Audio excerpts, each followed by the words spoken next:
أعوذ بالله من الشيطان الرجيم.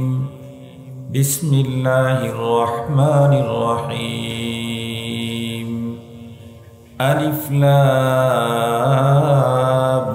ميم.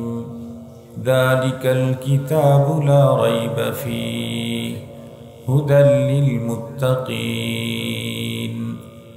وقال صاحب القرآن صلى الله عليه وسلم: من قرأ حرفا من كتاب الله فله حسنة والحسنة بعشر أمثالها. لا أقول ألف لام ميم حرف، بل ألف حرف ولام حرف وميم حرف، أو كما قال عليه الصلاة والسلام. صدق الله مولانا العظيم، وصدق رسوله النبي الأمي الكريم، ونحن على ذلك لمن الشاهدين والشاكرين والذاكرين، والحمد لله رب العالمين. اللهم صل على سيدنا مولانا محمد وعلى آله وأصحابه وبارك وسلم. اللهم صل على محمد النبي الأمي وعلى آله وسلم تسليما. يا رب صل وسلم دائما أبدا على حبيبك خير الخلق كلهم. সর্বপ্রথম মহান আল্লাহ পাকের দরবারে আলিশান লাখো কোটি শুকর যে রব্বে করিম আমাদের হায়াতকে দীর্ঘায়িত করে আজকের এই মুহূর্ত পর্যন্ত সুস্থ সবল রেখে দুনিয়ার শত ব্যস্ততাকে পিছনে ফেলে রেখে দ্বীনের নিসবতে কোরআনে পাকের মুহাব্বতে জান্নাতি আয়োজনে দ্বীনি ইদারার চৌহদ্দির মাঝে সাম্প্রতিককালের শ্রেষ্ঠ মানুষ ওলামায়ে কেরামের সান্নিধ্যে আমাদের কাউকে খতিব কাউকে মুখাতাব হিসাবে উপস্থিতির যে সাআদত দান করলেন সে মহান মহিয়ানের দরবারে আমরা প্রত্যেকেই শুকরগুজার হচ্ছি। জবান খুলে ভক্তি সহকারে মুহাব্বত নিয়ে দিল থেকে আবেগ ভরে উচ্চ কণ্ঠে সমস্বরে সকলেই পড়ে নেই আলহামদুলিল্লাহ। সম্মানিত উপস্থিতি, আপনারা সম্ভবত কবলাল মাগরিব অথবা বাদাল মাগরিব থেকে দেশের খ্যাতিমান হজরত উলামা মাশায়েখদের জবানে অত্যন্ত গুরুত্বপূর্ণ দরদমাখা দ্বীনি আলোচনা শুনতেছিলেন। মাহফিলের একদম শেষ টাইম আল্লাহ পাক আমাকে আপনাদের খেদমতে উপস্থিত করে দিয়েছেন। আমিও মহান রব্বুল আলামিনের উপরে পূর্ণ আস্থা রেখেই তাঁর কালামে মাজিদের সবচেয়ে বড় সূরা সূরাতুল বাকারার প্রথম থেকে কয়েকখানা আয়াতে কারিমা তেলাওয়াত করেছি। মহানবী সাল্লাল্লাহু আলাইহি ওয়াসাল্লামের অসংখ্য অগণিত হাদিস মুবারকা থেকে একখানা হাদিস পড়েছি। মহান আল্লাহ পাক যদি আমাকে তৌফিক দান করেন, তাঁর দয়া যদি শামিলে হাল হয়, তিলাওয়াতকৃত কোরআনে পাকের আয়াতসমূহ এবং পঠিত হাদিসকে সামনে নিয়েই বিশেষ একটা সাবজেক্টের উপরে গুরুত্বপূর্ণ কিছু দ্বীনি আলোচনা আপনাদের খেদমতে পেশ করব। আপনারা দোয়া করেন যাতে করে মহান মালিক আমাকে তথ্য সমৃদ্ধ ইখলাসপূর্ণ আজকে এই মুহূর্তে মুসলিম উম্মার প্রয়োজনে অতীব আহাম দ্বীনি আলোচনার তৌফিক দান করেন। পরবর্তীতে আলোচিত কথার উপরে আলোচক এবং শ্রোতামণ্ডলী প্রত্যেককে আমলে ধন্য করেন। মুহতারাম হাজিরিন, আপনারা আজকের মাহফিলের সবচেয়ে বড় আকর্ষণ সেটি হলো দুইজন ছোট্ট হাফেজে কোরআনের মাথার মধ্যে পাগড়ি পরানো, তার ভিতরে একটা অতি ছোট, তাই না? দেখতে খুব মজা লাগছে না? ভালো লেগেছে না? শুধু ভালো লেগেছে না, ভিতরে কোনো প্রতিক্রিয়াও তৈরি হয়েছে? মাশাআল্লাহ। যদি প্রতিক্রিয়া তৈরি হয়ে থাকে আর এটা যদি প্রকৃতই হয়, আর বলেছি ভিতরে, তাহলে এটা কোনো না কোনো একদিন আমি বেঁচে থাকি আর মারা যাই, মহান মালিক আমার ঘরে এ জাতীয় মহাসম্পদ দান করবেন। যদি দিলের থেকে এসে থাকে প্রতিক্রিয়া, এটা দেখার পরে যদি আবেগের কারণে চোখের পানি এসেছে, দিলে দিলে মালিকের সাথে কন্ট্রাক্ট হয়েছে, আল্লাহ এরকম একটা শিশু, এরকম একটা সন্তান, এমনই একটা আমার ঘরে দান করো, এটা যার যার অন্তরে এসেছে, মুখে আওয়াজ করে স্লোগান উঠাইয়া বলার দরকার নেই। আল্লাহু আলিমুম বিযাতিস সুদূর ইয়ালামু খাইনাতাল আয়ুন ওয়া মা তুখফিস সুদূর। এই কন্ট্রাক্ট যথেষ্ট এবং হবেই। যদি দিল থেকে এটা এসে থাকে তাহলে হবেই। আর কারো খানদানের ভিতরে যদি একটা এই জাতীয় প্রকৃতই হাকিকি কোনো হাফেজে কোরআন আলেমে দিন তৈরি হয়, তাহলে ওই খানদানের বছরের পর বছর শতাব্দীর পর শতাব্দীর মানুষগুলি এই বুজুর্গের বুজুর্গির এর যে সফলতা, এর যে বারাকাত, শতাব্দীর পর শতাব্দী ওই ফ্যামিলি এটা ভোগ করতে থাকে, এটা পেতে থাকে। আল্লাহ তাআলা আমাদের প্রত্যেকের ঘরে ঘরে এই জাতীয় হাফেজে কোরআন আলেমে দিন তৈরি করে দিক। মুহতারাম হাজিরিন, আমি আজকে কোরআনে পাক নিয়ে কথা বলব, কারণ আজকের অনুষ্ঠানটি ব্যক্তি অথবা সংগঠন কেন্দ্রিক না। আজকের অনুষ্ঠানটি প্রতিষ্ঠান কেন্দ্রিক, আর প্রতিষ্ঠানটি হচ্ছে কোরআনুল কারীমের প্রতিষ্ঠান। আজকের মাহফিলটাও কোরআনের মাহফিল। আজকে যাদের মাথায় পাগড়ি পরিয়ে সম্মানিত করা হলো, তারাও কোন কিতাবের হাফেজ? কোরআনুল কারীমের হাফেজ। যারা পাগড়ি পরাইয়া দিলেন তারাও কোরআনে পাকের হাফেজ। আলহামদুলিল্লাহ বলবেন না? আমরা যারা এখানে শ্রোতামণ্ডলী এসেছি, আমাদের দিলের ভিতরেও হাফেজে কোরআনের প্রতি মুহাব্বত, ভালোবাসা, ভক্তি আর শ্রদ্ধা নিয়েই এসেছি। আল্লাহ তাআলা আমাদেরকে কোরআন এবং আহলে কোরআনদের সাথে আজীবন লেগে থাকার তৌফিক দান করুন। মুহতারাম হাজিরিন, আমরা প্রত্যেকেই জানি পৃথিবীতে যত মানুষ আছে তামাম মানুষগুলি প্রথমত দুই প্রকার। এক প্রকারের মানুষ যারা পরপার, আখিরাত, জান্নাত, জাহান্নামকে বিশ্বাস করে না। আর এক প্রকারের মানুষ যারা পরপার, আখিরাত, জান্নাত, জাহান্নামকে বিশ্বাস করে। যারা পরপার, আখিরাত, জান্নাত, জাহান্নাম বিশ্বাস করে না, তাদেরকে নিয়ে আজকে আমার কোনো আলোচনা নেই।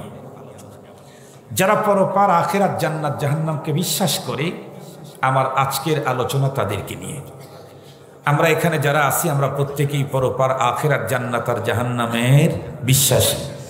আমরা তো আল্লাহ পাকের কাছে দিয়েছি, এলান করেছি আমানতু বিল্লাহি, পড়তে পড়তে বলেছি ওয়াল বাসি বাদাল মাউত। এই স্বীকৃতি আমরা দিয়েছি। আমরা পরপার বিশ্বাস করি, আখিরাত বিশ্বাস করি, জান্নাত জাহান্নাম বিশ্বাস করি।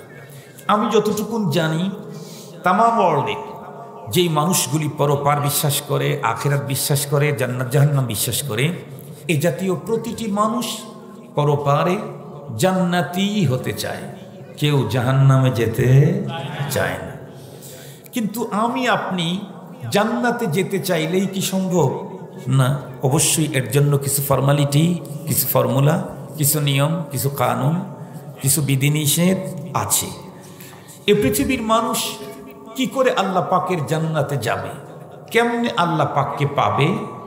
আল্লাহ পাক এ বিষয়টা পৃথিবীর মানুষকে একদম মিয়া 100 সহজ আসান করে দেওয়ার জন্য দুইটা ধারা পৃথিবীতে আল্লাহ তাআলা চালু রেখেছিলেন। একটা হলো তার পক্ষ থেকে গাইড পাঠাতেন, গাইড।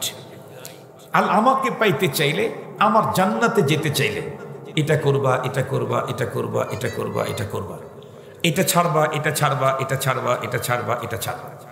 ইমতিসালুল আওয়ামির, ইজতিনাব আনিন নাওয়াহি। কিছু কাজ করণীয়, আল্লাহ পাকের হুকুম, বর্জনীয়, আল্লাহ পাকের নিষেধ।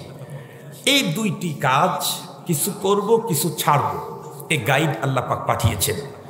বাট যেটা করতে বলেছেন এটা করব পদ্ধতি কি, যেটা ছাড়তে বলেছেন ছাড়বো তার ডিজাইন কি, এই পদ্ধতি আর ডিজাইন মালিকের পক্ষ থেকে প্রেরিত গাইডগুলি বাস্তবায়ন করার জন্য, পদ্ধতি আর ডিজাইন শিখাবার জন্য আল্লাহ পাক পৃথিবীতে মানুষের মধ্যে হতে বাছাই করে, ছাঁটাই করে, ইন্তেখাব করে কিছু বিশেষ মানুষ পাঠিয়েছেন, যাদেরকে নবী এবং রসুল বলা হয়। খুব ভালো করে বুঝবেন, এটা আমার মূল বয়ানের ভূমিকা। এটা যদি ভালো বুঝেন তাহলে তার পরের কথায় কথায় মজা লাগবে, রস লাগবে, অনেক স্বাদ লাগবে এবং অন্তরের গভীর পর্যন্ত কথাটা বসানো সম্ভব হবে। আর বসতে পারলে আমল করা সহজ, আমল করতে পারলে আল্লাহ পাওয়া, জান্নাতে যাওয়া সহজ। একদম অল্প সময়, 1 ঘন্টার বয়ান, আল্লাহ পাওয়া, জান্নাতে যাওয়ার পথ পদ্ধতি আজকে আপনাদেরকে শিখিয়ে দেওয়া হবে ইনশাআল্লাহ। মুহতারাম হাজিরিন, তো যে কথা বলতেছিলাম, আল্লাহ পাক যে গাইড পাঠিয়েছেন এগুলাকে বলা হয় কিতাবুল্লাহ। এই গাইডকে প্রশিক্ষণ দেওয়ার জন্য আল্লাহ পাক প্রশিক্ষক পাঠিয়েছেন, এদেরকে বলা হয় রিজালুল্লাহ। সর্বশেষ রজুল যিনি এসেছেন উনি হলেন মুহাম্মদুর রাসূলুল্লাহ সাল্লাল্লাহু আলাইহি ওয়াসাল্লাম। সর্বশেষ গাইড যেটা আমাদের কাছে আল্লাহ পাক পাঠিয়েছেন সেটি হচ্ছে কোরআনুল কারীম। কোরআনে পাকে আল্লাহ তাআলা বলেছেন নামাজ পড়ো, আকিমুস সালাহ, আল্লাহ পাক বলেছেন। কিন্তু নামাজ কেমনে পড়বে, কখন, কয় রাকাত, সিস্টেম কি, ডিজাইন কি, এ কথার বর্ণনা কোরআনে পাকের 30 পারার কোথাও নেই। জোহরের সালাত ফরজ 4 রাকাত, আসরের সালাত 4 রাকাত, মাগরিবেরটা 3 রাকাত, ফজরের 2 রাকাত ফরজ পড়তে হবে, আগে পরে সুন্নত পড়তে হবে, এই জাতীয় বর্ণনা 30 পারা কোরআনের কোথাও নেই। বাট গাইড দিয়েছেন আকিমুস সালাহ, নামাজ পড়ো। পড়ো কখন, কত রাকাত পড়তে হবে, ডিজাইন কি, সিস্টেম কি, বলে এটা শিখাবার জন্য মহান শিক্ষক প্রেরিত হয়েছিল আমাদের মাঝে। নবী আলাইহিস সালাম বলেন, ইন্নামা বুইস্তু মুআল্লিমা, আমি তো পৃথিবীতে এসেছি মুআল্লিম হিসাবে, মানবতার মহান শিক্ষক। মানবতার মহান শিক্ষক কোরআনুল কারীমের প্র্যাকটিক্যালি কোরআন জনাবে মুহাম্মদুর রাসূলুল্লাহ সাল্লাল্লাহু আলাইহি ওয়াসাল্লাম উনি আমাদেরকে শিখিয়ে দিয়ে গেছেন। জোহরের সালাত কেমনে পড়তে হয়, আসরের সালাত কেমনে আদায় করতে হয়, মাগরিবের সালাত কত রাকাত, আগে কত, পরে কত, ফরজ কত, সব শিখিয়ে দিয়ে গেছেন। খুব ভালো করে বুঝবেন। তাহলে এই পৃথিবীর কোনো মানুষ আল্লাহ পেতে চাইলে, জান্নাতে যেতে চাইলে কয়টা জিনিস লাগবে তার জন্য? 2টা জিনিস। একটা হলো আল্লাহর কিতাব, আর একটা হলো তার পক্ষ থেকে প্রেরিত রাসূলদের গাইডলাইন, তার সুন্নত, তার আদর্শ, তার ডিজাইন। এই কথাটাই আমাদের নবীজি অত্যন্ত সুন্দর করে অল্প ভাষায় বলেছেন, তারাকতু ফীকুম আমরাইন, তারাকতু ফীকুম আমরাইন লান তাদিল্লু মা তামাসসাকতুম বিহিমা কিতাবাল্লাহ ওয়া সুন্নতি, আও কামা ক্বালা আলাইহিস সালাতু ওয়াস সালাম। নবীজি বলেন, আমি তোমাদের মাঝে 2টা জিনিস রেখে গেলাম, এই 2টা যতদিন পর্যন্ত আঁকড়ে ধরতে পারবে মজবুতির সাথে, লান তাদিল্লু, কশিন কালেও তুমি পথভ্রষ্ট হবে না, লাইনচ্যুত হবে না, পথ হারাবে না, গোমরা হবে না। শর্ত হলো ধরতে হবে মজবুত করে। সেই 2টা জিনিস কি? কিতাবুল্লাহি ওয়া সুন্নতি, অথবা কিতাবুল্লাহি ওয়া সুন্নাতু রাসূলিহি, আল্লাহর কিতাব আর আমি পয়গম্বরের সুন্নত। এই 2টা ধরতে হবে কেমনে? আল্লাহ পাকের কোরআন আল্লাহ তাআলা বলেন, ওয়া'তাসিমু বিহাবলিল্লাহি জামিআ, সম্মিলিতভাবে ধরতে হবে, মজবুত করে ধরতে হবে। ধরবো কেমনে? হাত দিয়ে, পা দিয়ে, বডি দিয়ে, মুখ দিয়ে, দাঁত দিয়ে। নবীজি বলেন, আদ্দু আলাইহা বিন নাওয়াজিস। নবীজি বলেছেন, আদ্দু আলাইহা বিন নাওয়াজিস। শুধু হাত দিয়ে না, পা দিয়ে না, বডি দিয়ে না, দাঁত দিয়ে। দাঁত দিয়ে আবার কোন দাঁত? আল্লাহ পাক প্রতিটি মানুষের মুখে যে 32টা দাঁত সাজিয়ে দিয়েছেন, এই দাঁতগুলির আরবি নাম আছে। সামনের উপরের 2টাকে বলা হয় সানায়া উলিয়া, সুদা নিচের 2টাকে বলা হয় সানায়া সুফলা। তার পাশে উপরে একটা ডানে একটা বামে, নিচে একটা ডানে একটা বামে, 4টাকে বলা হয় রুবাইয়া। এরপরের যে দাঁত আছে এগুলা আদরাস, আনিয়াব। এরপরে যে দাঁত আছে এটা হলো নাওয়াজিস। নবীজি বলেছেন, আদ্দু আলাইহা বিন নাওয়াজিস। কোরআন আর সুন্নাহ এটা ধরতে হবে সামনের দাঁত দিয়ে না। সামনের দাঁত দিয়ে কেউ কোনো কিছু ধরলে আর একজন যদি টান দেয়, হয় দাঁত ভেঙে যায়, না হয় ছেড়ে দিতে বাধ্য হয়। এই নবীজি বলেছেন, তুমি তোমার মাড়ির দাঁত দিয়ে ধরো, মাড়ির দাঁত দিয়ে ধরো। কেন? মাড়ির দাঁতের শিকড় অনেক গভীরে। মাড়ির দাঁত দিয়ে কেউ যদি কিছু ধরে আর একজন ওখান থেকে ছাড়াইতে চাইলে ও ছিটকে পড়ে, কিন্তু মাড়ির দাঁত কখনো ছাড়তে জানে না। আল্লাহর কোরআন ধরতে হবে মাড়ির দাঁত দিয়ে। এ কোরআন থেকে তোমাকে বিচ্ছিন্ন করবার জন্য হাজার ষড়যন্ত্র আসবে। আসবে তুফান, আসবে সাইক্লোন, শুরু হবে ঘূর্ণিঝড়, চলবে টর্নেডো।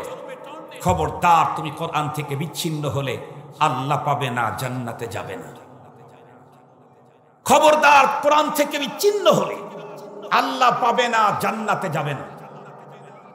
আল্লাহকে পেতে চাইলে, জান্নাতে যেতে চাইলে কোরআনুল কারীম তোমাকে ধরতে হবে সিরিয়াসলি, মজবুত করে, যাতে করে কোনো তুফান আর টর্নেডোর কারণে তোমার কাছ থেকে কখনো কোরআনকে সরায় নিতে না পারে।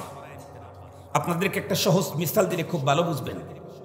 মুসলমান যত উন্নত প্রযুক্তির অধিকারী হোক না কেন, যত উন্নত প্রযুক্তির অধিকারী হোক না কেন, আর্টস, কমার্স, ফিজিক্স, সায়েন্স, টেকনোলজিতে তামাম দুনিয়া থেকে যতই চমক দেখাক না কেন, মুসলিম পৃথিবীতে তার ইতিহাস ঐতিহ্য নিয়ে বাঁচতে চাইলে, এহকালীন শান্তি আর পরকালীন মুক্তি নিশ্চিত করতে চাইলে তার জন্য কোরআন অবশ্য দরকার। কোরআন ছাড়া মুসলমানের অবস্থা কেমন? মিসাল দিলে ভালো বুঝবেন। মহাসমুদ্র থেকে একটা মহা মাছ ধরে নিয়ে আসলেন। মহাসমুদ্র থেকে মহা মাছ মানে বুঝেন 40 কিলোমিটার লম্বা একটা মাছ। একটা মাছ 40 কিলোমিটার লম্বা। এই রকমের একটা মাছ ধরলেন, বিশাল মাছ, মহাসমুদ্রের মহা মাছ। কিন্তু এই মাছটাকে যদি পানির থেকে উপরে উঠান, কয়শো বছর পর্যন্ত হায়াত পাবে মাছটা? 100 বছর বাঁচবে? 1 বছর, 1 মাস, 1 সপ্তাহ, 1 দিন না। মাছ যত বড়ই হোক, তার জীবন রক্ষার জন্য পানি প্রয়োজন।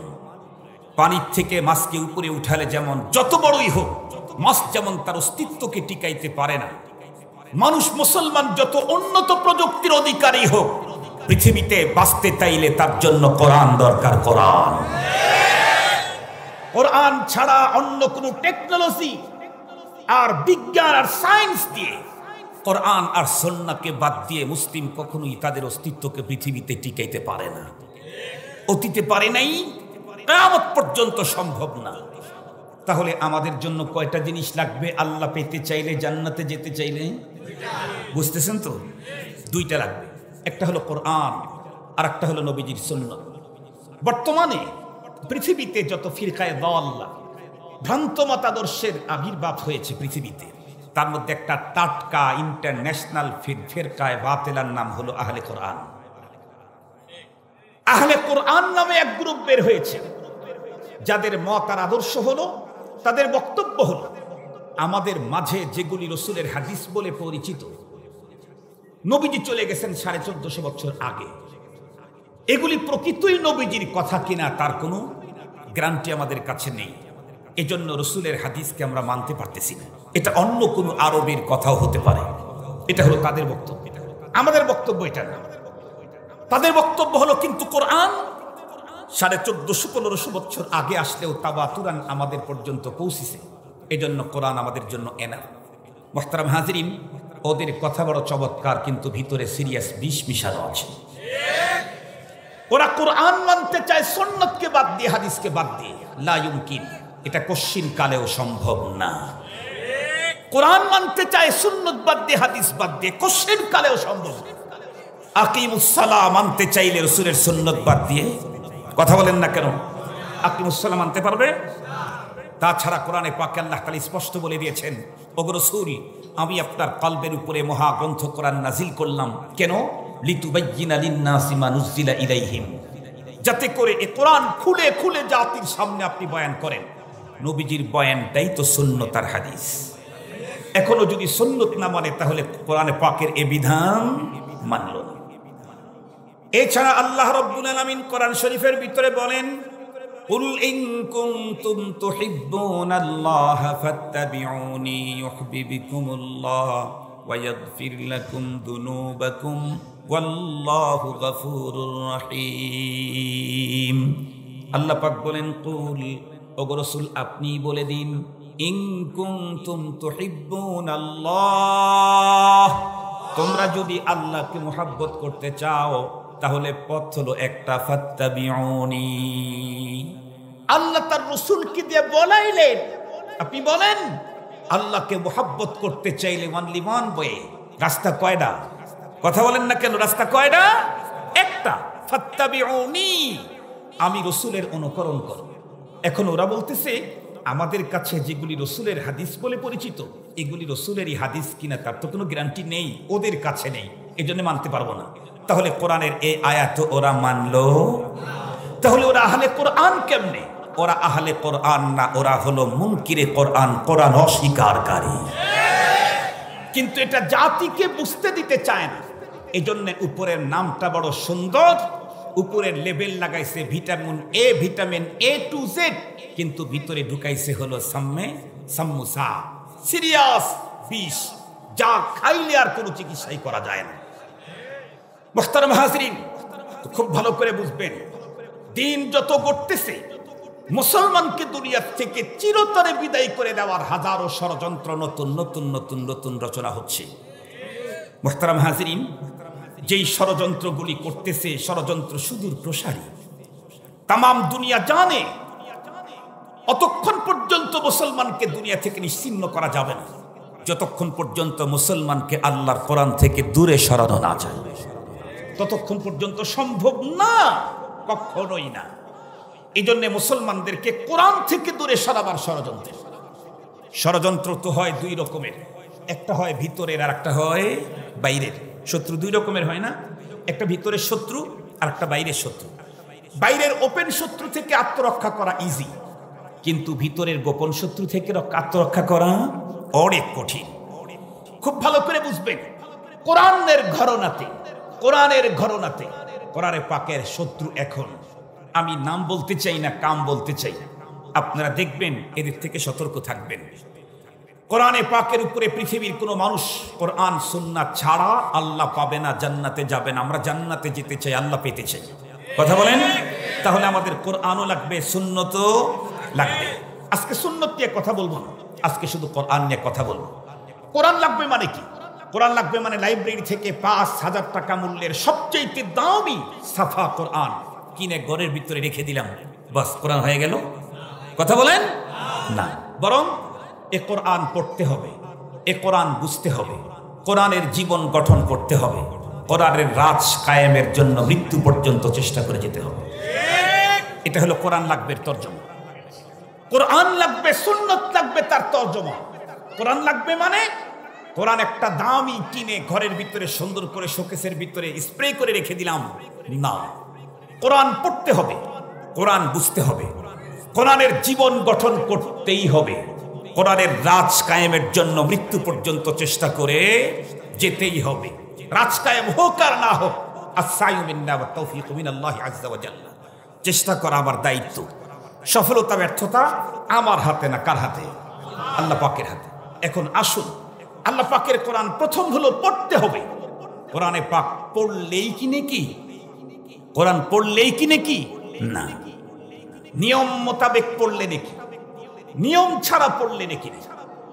খুব ভালো করে কথাগুলি বোঝার জন্য চেষ্টা করবেন। কোরআন ধরতে চাইলে প্রথম পদক্ষেপ হলো তিলাওয়াতে কোরআন, কোরআনে পাকের তিলাওয়াত।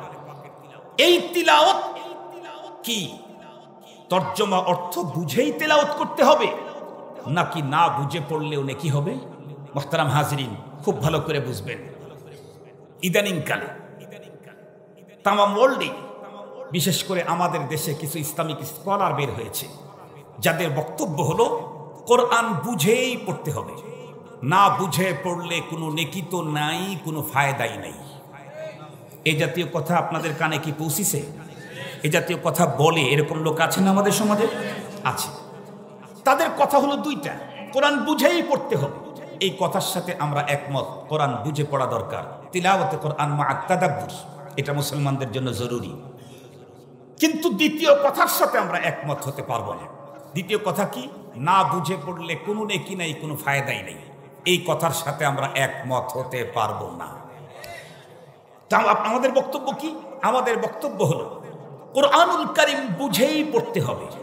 না বুঝেও যদি কেউ তেলাওয়াত করে, তার জন্য ফায়দা আছে, নেকি আছে। ফায়দা অনেক আছে, অনেক ফায়দা আছে। বিশেষ ফায়দা তিনটে। বিশেষ ফায়দা কয়টা? এক নম্বর, কোরআনে পাককে তিলাওয়াত করলে আল্লাহ পাকের মহব্বত বাড়তে থাকে, না বুঝে পড়লেও মহব্বত বাড়তে থাকে। দুই নম্বর, কোরআনে পাকের প্রতিটি অক্ষরে কমপক্ষে 10টি করে নেকি পাওয়া যায়, না বুঝে পড়লেও নেকি পাওয়া যায়।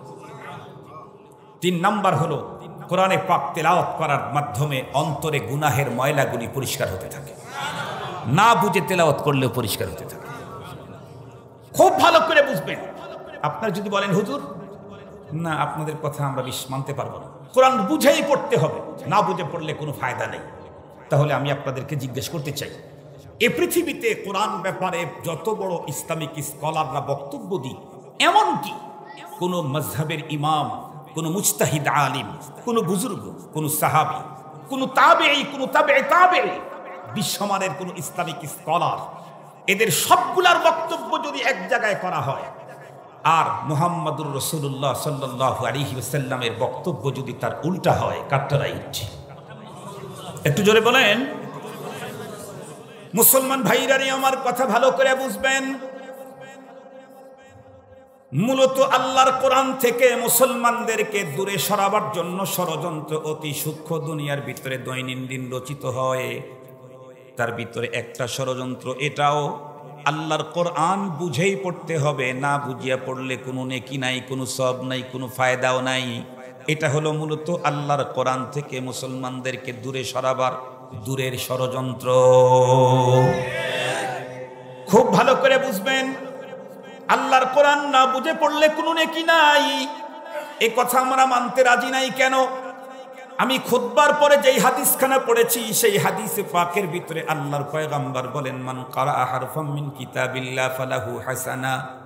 পৃথিবীর কোনো একজন নারী পুরুষ আল্লাহর কোরআন যদি তেলাওয়াত করে, কারা বলেছেন পড়ার কথা বলা হয়েছে, বুঝে আর না বুঝে কোনোটার কথাই বলা হয় নাই। শুধু বলেছেন নবীজি যদি পড়ে তাহলে তার জন্য একটা হাসানা দেওয়া হয়, আর এক হাসানা সমান হলো 10 নেকি। নবীজি কথা বলার পরে আবার কি বললেন? নবীজি মিসাল দিয়ে বুঝায় দিলেন কোন অক্ষরের দ্বারায় তোমার আমল নামায় 10 নেকি হবে। নবীজি বলেন, লা আকুলু আলিফ লাম মিম হারফুন বাল আলিফুন হারফুন ওয়া লামুন হারফুন ওয়া মিমুন হারফুন। নবীজি বলেন, আমি এই কথা বলি না কেউ কোরআনুল কারীম তেলাওয়াত করতে গিয়ে আলিফ লাম মিম পড়লো, মাত্র একটা অক্ষর তার উচ্চারণ হলো, এমনটি না। নবীজি বলেন, বরং আমি বলি আলিফ লাম মিম তেলাওয়াত করলে আলিফ একটা অক্ষর, লাম একটা অক্ষর, মিম একটা অক্ষর, সঙ্গত কারণেই কোনো একজন মানুষ আলিফ লাম মিম পড়লে তার আমল নামায় কম পক্ষে 30টা নেকি পাওয়া যায়। এখন খুব ভালো করে বুঝবেন মুসলমান, বিশ্ব নবীজি মিসাল দিয়েছেন আলিফ লাম মিম দিয়ে। এই আলিফ লাম মিমের তরজমা পৃথিবীর কোন মুফতি, মুহাদ্দিস, শাইখুল হাদিস, কোন ইসলামিক স্কলারের জানা আছে নাকি? আরো একটু জোরে বলেন। বর্তমান পৃথিবীর যত বড় ইসলামিক স্কলার বলেন, এরা তো বন্ধুরা আমার বড় বড় প্রকৃত মুফাসসিরদের তাফসীরের কিতাব পড়ে পড়ে ইসলামিক স্কলার হয়েছে। যাদের কিতাব পড়ে পড়ে আজকের ইসলামিক স্কলাররা বন্ধুরা আমার স্কলারশিপ নিয়েছে, যারা লিখেছেন তাদের ভিতরে অন্যতম একজন জালালউদ্দিন সুয়ুতি, জালালউদ্দিন মুহাল্লি রাহিমাহুমাল্লাহ। তাফসীরে জালালাইন, আল্লাহ পাকের এই জমিনে কোরআনে পাকের হাজার হাজার তাফসীর আছে, তবে তাফসীরে জালালাইনটা আল্লাহ পাক রব্বুল আমিন বিশেষ এক মকবুলিয়াতের মাকাম দান করেছেন।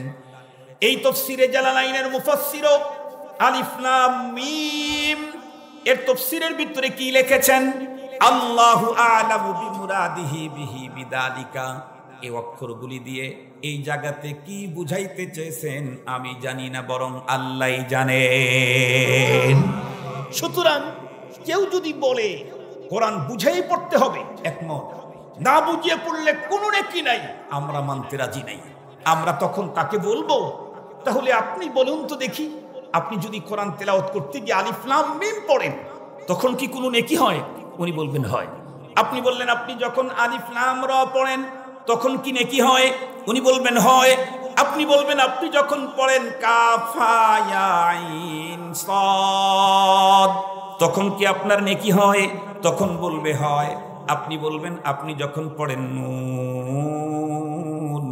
আপনার কি নেকি হয়? সে বলবে হয়।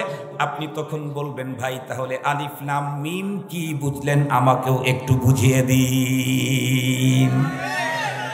এটা তো বুঝাবার ক্ষমতা কারো নাই, আমার নাই, কারো নাই। আল্লাহু আ'লাম, আল্লাহ পাকই জানেন আলিফ দিয়ে কি বুঝাইতে চাইলেন, লাম দিয়ে কি বুঝাইতে চাইলেন, মিম দিয়ে কি বুঝাইতে চাইলেন।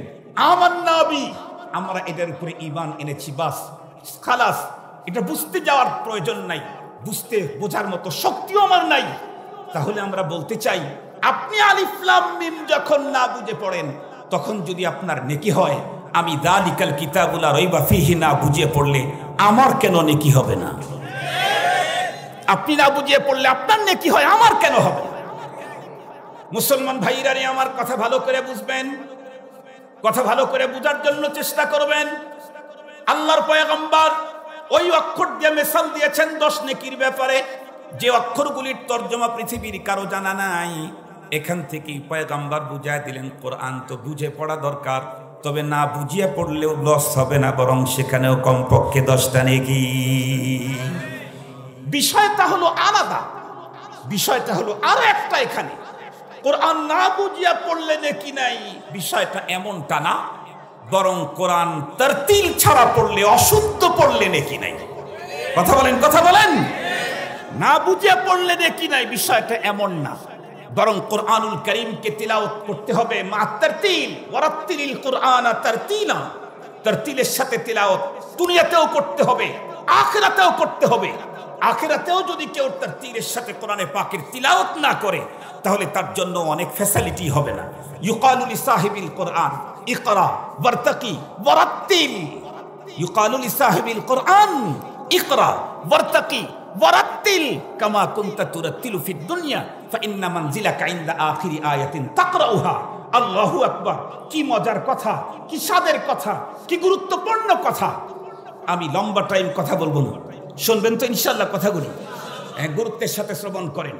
কোরআনে পাককে না বুঝিয়া পড়লে নেকি নাই, এর মনটি না। কোরআনে কারীমকে ভুল পড়লে নেকি নাই, কথাটা এমন। কোরআনে কারীমকে ভুল পড়লে নেকি নাই। এ ফতোয়া আমি দেই নাই, এ ফতোয়া বাংলাদেশের কোনো গ্র্যান্ড মুফতি দেয় নাই, এ ফতোয়া সৌদি আরবের কোনো গ্র্যান্ড মুফতি দেয় নাই। এ ফতোয়া দিয়েছেন এমন একজন মুফতি, যার ফতোয়াকে অগ্রিম সত্যায়িত করেছেন আসমানের জমিনের মালিক আল্লাহ। আল্লাহ পাক বলেন, ওয়ামা ইয়ানতিকু আনিল হাওয়া ইন হুয়া ইল্লা ওয়াহয়ুন ইউহা। মৌলবী হরগিজ না গুফতে তা না গুফতে মৌলানা, मौलाना हरगिज न गुफ्ते ता न गुफ्ते मुस्तफ़ा, मुस्तफ़ा हरगिज न गुफ्ते ता न गुफ्ते जिब्राइल, जिब्राइल हरगिज न गुफ्ते ता न गुफ्ते रब्बुल जलील। गुफ्ताए ऊ गुफ्ताए मौला बुआद, गुफ्ताए ऊ गुफ्ताए मौला बुआद, गरचे अज हुल्कू में अब्दुल्ला बुआद। अल्लाह पाक की बोलेन, আমার রাসূল ধর্মের ব্যাপারে উনি নিজের পক্ষ থেকে কিছু বলেন না। উনি বলেন, কিন্তু বলাই আমি, বলেন উনি। বলেন কে? মা ইয়ানতিকু আনিল হাওয়া ইন হুয়া ইল্লা ওয়াহয়ুন। আমার রাসূল ধর্মের ব্যাপারে যা বলেছে সব ওহী, সব ওহী, সব ওহী, অগ্রিম সত্যায়িত। সেই নবীজি কি ফতোয়া দিলেন? রুব্বা কারিন ইয়াকরাউল কুরআন ওয়াল কুরআনু ইয়ালআনুহু। পৃথিবীর অনেক কোরআনের পাঠক এমন আছে যে কোরআন তেলাওয়াত করে নেকির আশায়, কোরআন পরপারে আল্লাহর আদালতে তার পক্ষে সুপারিশ করবে সে আশায়, কিন্তু নবীজি কি বলেন? কোরআন উল্টা পাঠকের উপরে অভিশাপ করে। নাউজুবিল্লাহ বলবেন না? কোরআন উল্টা পাঠকের উপরে অভিশাপ করে। কোন পাঠকের উপরে কোরআন অভিশাপ করে? স্পষ্ট কথা, কোরআনে পাক তিলাওয়াত করতে কিছু ফরজ আছে, কোরআনে পাক তিলাওয়াত করতে কিছু ফরজ আছে, কোরআনে পাকের তিলাওয়াতে কিছু ওয়াজিব আছে। আপনি নামাজ পড়তে গেলে কিছু কাজ ফরজ আছে না?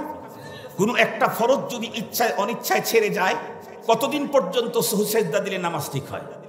আমার ভাষা বুঝেন, কথা বুঝেন? নামাজের কোনো একটা ফরজ ইচ্ছায় অনিচ্ছায় যদি ছাড়া পড়ে, কতদিন পর্যন্ত সহু সিজদা দিলে নামাজটাকে শুদ্ধ করা যায়? কিয়ামত পর্যন্ত সহু সিজদা দিলে নামাজটাকে শুদ্ধ করা যায় না। নামাজ শুদ্ধ হওয়ার জন্য যেমন কিছু কাজ ফরজ আছে, কিছু ওয়াজিব আছে, কোরআনে পাককে শুদ্ধ করার জন্য কিছু কাজ ফরজ আছে, কিছু ওয়াজিব আছে। জীবনে তো মনে হয় শোনেন নাই। নামাজ, কোরআন শরীফ পড়তে আবার কিসের ফরজ? জি, আরবি অক্ষরগুলাকে তার নিজস্ব মাখরাজ থেকে উচ্চারণ করা কোরআন তেলাওয়াতের জন্য ফরজ। সিফাতে লাযিমা সহ এগুলি আদায় করে অক্ষর উচ্চারণ করা, এটা ফরজ। সিফাতে মুহাসসানা যেগুলি আছে, এগুলি হলো সুন্নাত। এখন কোনো একজন মানুষ কোরআনে পাককে তিলাওয়াত করে, কিন্তু অক্ষরগুলি মাখরাজ থেকে উচ্চারণ হয় না, তাহলে তার কোরআনে পাকের তিলাওয়াত তারতিলবিহীন। তারতিলের সাথে তিলাওয়াত মানে শুদ্ধ এবং স্পষ্ট। কথা বলেন, তারতিলের সাথে তিলাওয়াত মানে তিলাওয়াত শুদ্ধ হতে হবে, স্পষ্ট হতে হবে। অনেক সময় দেখা যায় বলে, হুজুর আমি তো এটাই বলি, কিন্তু আমরা শুনতে শুনি আরেকটা, এটাও গলত। তুমি বলছো একটা, আমরা শুনতে শুনি আরেকটা, এটাও গলত। স্পষ্ট হতে হবে, শুদ্ধ হতে হবে কোরআনে পাকের তিলাওয়াত। তাহলে কমপক্ষে না বুঝিয়া পড়লেও প্রতি অক্ষরে 10টা নেকি। আর যদি বিশুদ্ধ তিলাওয়াত হয়, না বুঝে পড়লেও প্রতি অক্ষরে 70টা নেকি। কথা বলেন, কয় নেকি? 70টা নেকি। মুসলমান ভাইরারে আমার কথা ভালো করে বুঝবেন। তাহলে আল্লাহ পাকের কোরআন তিলাওয়াত করলেই নেকি হবে না, বরং তারতিলের সাথে কোরআনে পাকের তিলাওয়াত করতে হবে। বুঝে যদি কোরআনুল কারীম তেলাওয়াত করতে পারি তাহলে নেকির বন্ধুরা আমার পার্সেন্টেজ বাড়তেই থাকবে। না বুঝে পড়লেও নেকি হবে, কিন্তু অশুদ্ধ বুঝে পড়লেও কোনো নেকি নাই। খুব বুঝতেছে কিন্তু পড়তেছে ভুল, খুব বুঝতেছে কিন্তু পড়তেছে ভুল, নেকি? কথা বলেন, নেকি নাই। লম্বা কথা বলতে চাই না, খুব ভালো করে বুঝবেন।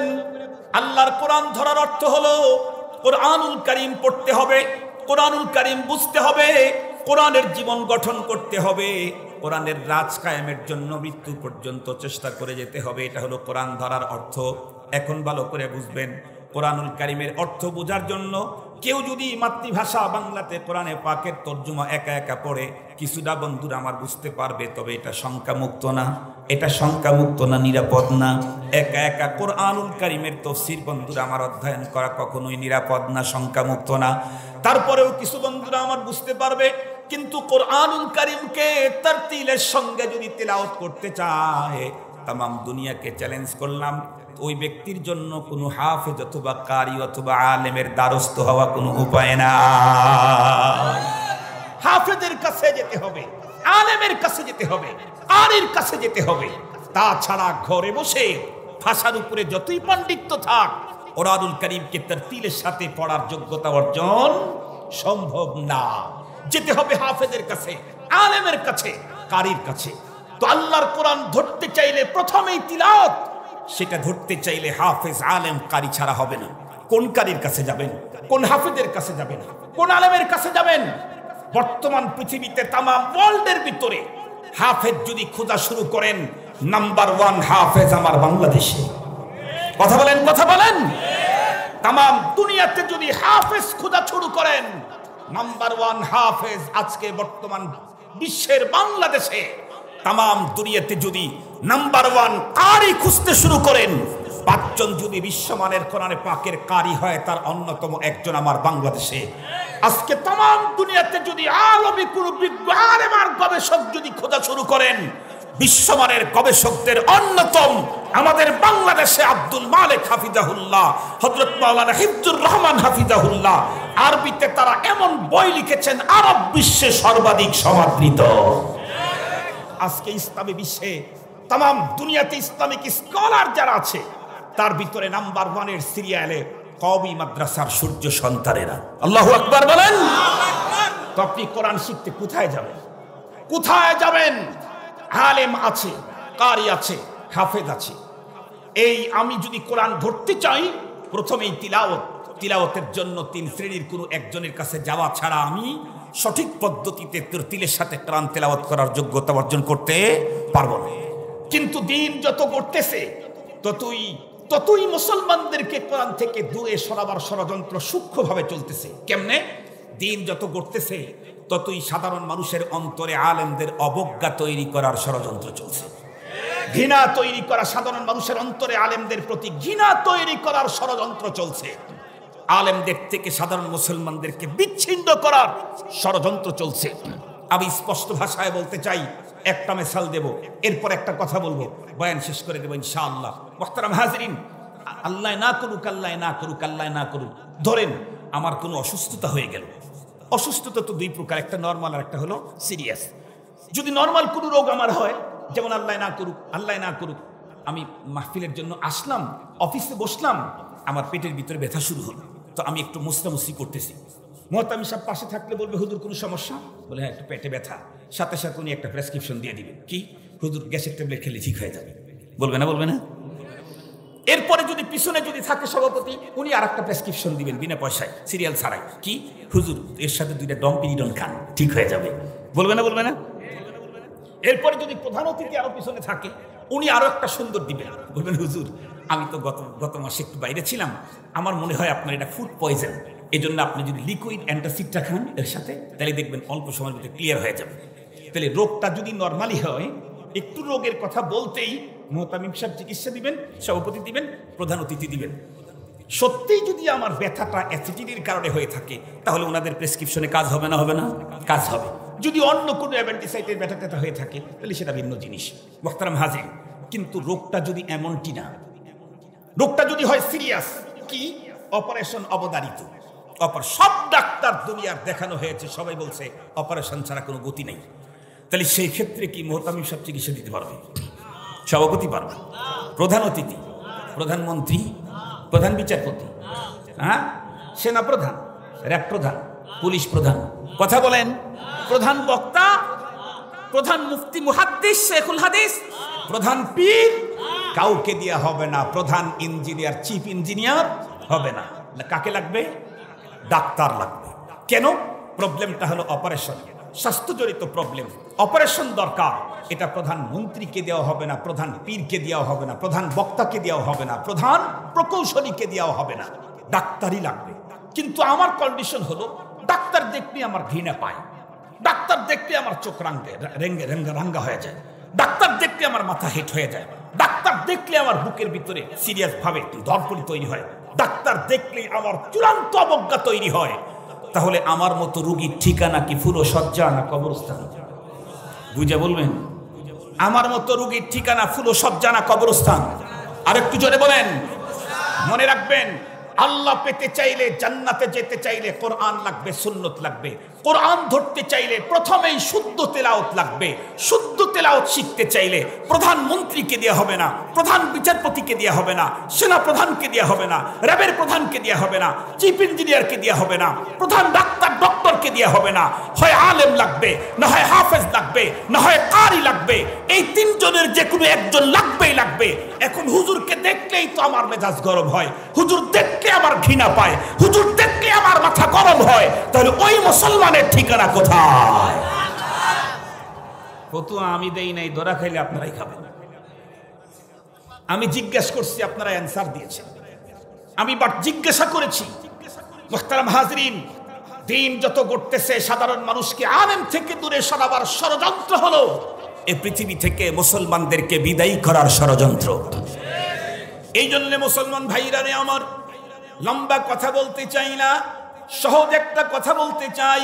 পৃথিবীর যে কোনো মানুষ আল্লাহকে যদি পেতে চায়, আল্লাহ পাকের জান্নাতে যদি যেতে চায়, তার জন্য দুইটা জিনিস লাগবেই লাগবে। তারাকতু ফীকুম আমরাইন লান তাদিল্লু মা তামাসসাকতুম বিহিমা। এক নাম্বার কিতাবুল্লাহ, দুই নাম্বার ওয়া সুন্নাতু রাসূলিহি। আল্লাহর কোরআন লাগবে, পয়গম্বরের সুন্নত লাগবে। আল্লাহর কোরআন ধরতে চাইলে প্রথমেই বন্ধুরা আমার কোরআনে পাকের শুদ্ধ তেলাওয়াত লাগবে। আর এই শুদ্ধ তেলাওয়াত আমি জিজ্ঞাসা করতে চাই, বর্তমান তামাম দুনিয়ার ভিতরে সবচেয়ে বিশুদ্ধ তেলাওয়াত বন্ধুরা আমার কোন প্রতিষ্ঠানের মধ্যে হয়? আরো একটু জোরে বলেন, কোন মাদ্রাসা? কওমি মাদ্রাসা।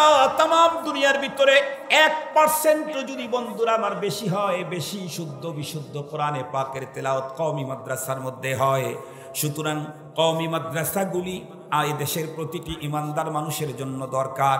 যারা আল্লাহ পাকের জান্নাতে যেতে চায়, আল্লাহকে আপন করতে চায়, আল্লাহকে পেতে চায়, তাদের জন্য এই কওমি মাদ্রাসা দরকার।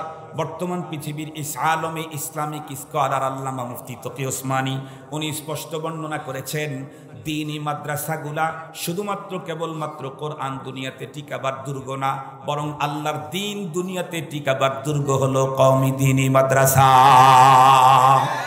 দেশ রক্ষার জন্য সেনাবাহিনী আর ক্যাম্প যেমন দরকার, দেশ রক্ষার জন্য সেনাবাহিনী আর ক্যাম্প সেনানিবাস যেমন দরকার, আল্লাহর দুনিয়াতে দিন দুনিয়ার মধ্যে টিকাবার জন্য মাদ্রাসার ওলামা তোলাবা দরকার। দেশ রক্ষা করার জন্য বিজিবি দরকার, আর্মি দরকার। ও মুসলমান, সেনাবাহিনী যেমন দরকার, আল্লাহর জমিনে আল্লাহর দিন টিকাবার জন্য আলেম ওলামা দরকার। আলেম ওলামা তৈরি হয় যে জাতীয় বন্ধুরা আমার প্রতিষ্ঠানও দরকার। আলহামদুলিল্লাহ, এই বিষয়টা আমাকে নতুন করে ওয়াজ করে আপনাদের হৃদয়ঙ্গম করাতে হবে না। নিকট অতীতের ইতিহাসেও আপনারা দেখেছেন এদেশের ভিতরে কত কিছু নিয়ে কত ঝামেলা তৈরি হয়। এদেশে 90% মুসলমান থাকলেও এদেশে কত কিছু নিয়ে কত ঝামেলা তৈরি হয়। বিভিন্ন ঝামেলা তৈরি হলে কেউ বা দাঁড়ায়, কেউ বা প্রতিবাদ করে। কিন্তু যখনই ধর্ম নিয়ে, যখনই ইসলাম নিয়ে, যখনই আল্লাহ নিয়ে, রসুল নিয়ে কোনো ঝামেলা তৈরি হয়, সর্বপ্রথম তার প্রতিবাদ করার জন্য উলামায়ে কেরাম রাস্তায় দাঁড়ায়। সর্বপ্রথম দ্বীন নিয়ে, ইসলাম নিয়ে, আল্লাহ নিয়ে, রসুল নিয়ে কখনো ঝামেলা তৈরি হলে সর্বপ্রথম উলামায়ে কেরাম চাউল নিয়ে, ধান নিয়ে, তেল নিয়ে, গ্যাস নিয়ে এই জাতীয় কোনো প্রবলেম সমস্যা হলে উলামায়ে কেরাম রাস্তায় যায় না। কিন্তু আল্লাহ রসুল নিয়ে কোনো ঝামেলা হলে উলামায়ে কেরাম তখন আর বসে থাকে না। তার মানে উলামায়ে কেরাম আল্লাহর দ্বীন হেফাজতের সৈনিক। মনে থাকবে তো ইনশাআল্লাহ। আপনারা দেখবেন যেই অঞ্চলের ভিতরে পুলিশ ফাঁড়ি আছে ওই অঞ্চলের ভিতরে চোর ডাকাতি বেশি না কম? কথা বলেন না কেন? কম না কম। যে অঞ্চলে বেশি ডাকাতি হয় ওই অঞ্চলে পুলিশ গিয়ে ছোট্ট একটা ফাঁড়ি করে, তখন ডাকাতি বন্ধ হয়। হয় না? কথা বলেন, এটা বাস্তবতা। যেই অঞ্চলের ভিতরে পুলিশ ডাকাতি চিন্তাই বেশি হয় ওখানে পুলিশ ছোট্ট একটা ক্যাম্প যখন করে পুলিশ ডাকাতি বন্ধ হয়ে যায়। যেই অঞ্চলের ভিতরে দ্বীনি মাদ্রাসা আছে ওই অঞ্চলের ভিতরে কোনো বাতিল নাস্তিকদের তৎপরতা তখন আর থাকে না। কিন্তু যে অঞ্চলের ভিতরে দ্বীনি মাদ্রাসা নাই, আলেম ওলামা নাই, সে অঞ্চলের ভিতরে দেখবেন হাজারো দ্বীনি, হাজারো মুরতাদদের তৎপরতা চলতে থাকে, বাদ্দীনি লা দ্বীনির সাইলাব চলতে থাকে। এজন্য আগামী প্রজন্মকে যদি আল্লাহর দ্বীন মুখী করতে চান, আগামী প্রজন্মকে যদি জান্নাতে যাওয়ার মতো উপযুক্ত করে করতে চান, আল্লাহ পাওয়ায় দিতে চান, তাহলে দ্বীনি মাদ্রাসার বিকল্প, কথা বলেন, দ্বীনি মাদ্রাসার বিকল্প নাই। এজন্য আসুন, আমি সিরাজগঞ্জ রাজশাহী বিভাগের লোক হলেও রাজশাহীতে আমার আসা হয় না, আমি রাজশাহীতে বেশি আসি না। আমার যাওয়া আসা হলো ওই চট্টগ্রাম, কক্সবাজার, সিলেট, ওই দিকে। এই অঞ্চলে আমার বেশি আসা যাওয়ার দিলচুস্পি, মুয়ানাসাত, আপনাদের সাথে খাতির মোহাব্বত বেশি নাই। তাছাড়া আমি মনে করি যে এই অঞ্চলের মানুষ মনে হয় হয়তোবা আমার বয়ান এদের ভালো লাগবে না, শুনতে চাইবে না। যাদের কাছে আমার কথা ভালো লাগে তাদের কাছেই বলতে হয়। মাজালে সুকুন্তা নবী নিজে পেশ বা বেহুদা গুফতান মবুর কদরে খেশ। এই জন্যে সব জায়গায় তো ইদা নাতাকাসসফিহু ফালা তাজিবহু ফাখাইরুম মিন ইজাবাতি সুকুতু, সব জায়গায় কথা বলা লাগে না। যেখানকার মানুষ তোমার কথা নিতে চায় সেখানে কথা বলো, যারা নিতে চায় না সেখানে বেহুদা কথা বলো না। এই জন্য এদিকে খুব কম আসা হয়। কিন্তু হযরত মাওলানা হাফেজ আব্দুর রাজ্জাক সাহেব হাফিজাহুল্লাহ এবং তার ছোট ভাই মুফতি আব্দুর রউফ সাহেব বারাকাল্লাহু ফি হায়াতিহিমা, এই দুইজন কয়েক বছর ধরে এখানে আসার জন্য বলতেছেন। আমি ওনাদের মাদ্রাসাকে, ওনাদেরকে খুব চয়েস করি, ওই দুই ভাইকে খুব চয়েস করি। সিরাজগঞ্জে হাজার হাজার আলেম আছে, কিন্তু ওনাদের দুইজনকে আমি খুব চয়েস করি। যেমন বিনয়ী তেমন তাকওয়াওয়ালা। বিনয়ী ওনার দুই ভাই, সিরিয়াস বিনয়ী, ইলমওয়ালা, আমলওয়ালা, এখলাসওয়ালা। মাদ্রাসাটার জাহের বাতেন অনেক সুন্দর। আমি আমার মাদ্রাসার চাইতে ওই মাদ্রাসাকে বেশি মহব্বত করি। কেন? আমারটার চাইতে ওনারটা 1% হলেও বেশি সুন্দর। মুহতারাম হাজিরিন, ওনারা বারবার বলতে থাকেন। তাই এই বছর আপনাদের এখানে আল্লাহ তাআলা আমাকে হাজিরির একটা সুযোগ দান করেছিলেন। এসেছিলাম, দুইটা কথা বলে গেলাম। মনে থাকবে তো? আমি যদি জান্নাতে যেতে চাই, সহজ কথা, আপনি কে? জান্নাতে যেতে চান, আল্লাহ পেতে চান, তাহলে দুইটা জিনিস লাগবে। কয়টা জিনিস লাগবে? কোরআন, কথা বলেন, সুন্নাহ। কোরআন, আবার বলেন কোরআন। এই দুইটা কি ঢাকা মেডিকেলে পাওয়া যায়? সবচেয়ে ভালোটা, কথা বলেন। এগ্রিকালচার ইউনিভার্সিটিতে পাওয়া যায়, মেডিকেল কলেজে পাওয়া যায়, বুয়েটে চুয়েটে পাওয়া যায়। এই দুইটা কোথায় পাওয়া যায়? কথা বলেন। আমি বলছি তো আরো জায়গায় পাওয়া যেতে পারে, কিন্তু 1% যদি ভালো বলেন তাহলে সেটা কমই মাদ্রাসা। 1% যদি ভালো বলেন, ওই যে আপনারা দেখছেন না ফ্রুটিকার উপরে লেখা আছে একটু বেশি পিওর, দেখছেন আপনারা কখনো? মানে অন্যগুলাও পিওর, এটা একটু বেশি পিওর। তো আমি তাই বলতে চাই কওমি মাদ্রাসা একটু বেশি পিওর। আলহামদুলিল্লাহ বলেন। 1% হলেও একটু বেশি পিওর। এই জাতীয় একটা দিনই প্রতিষ্ঠান আপনারা এখানে করেছেন। আপনাদেরকে আহ্বান জানাবো, এই প্রতিষ্ঠানের প্রতি ভালোবাসা, মুসাআদা, মুহাব্বত, মুআবানা, মুআয়ানা সব আপনারা জারি রাখবেন। পারবেন তো ইনশাআল্লাহ?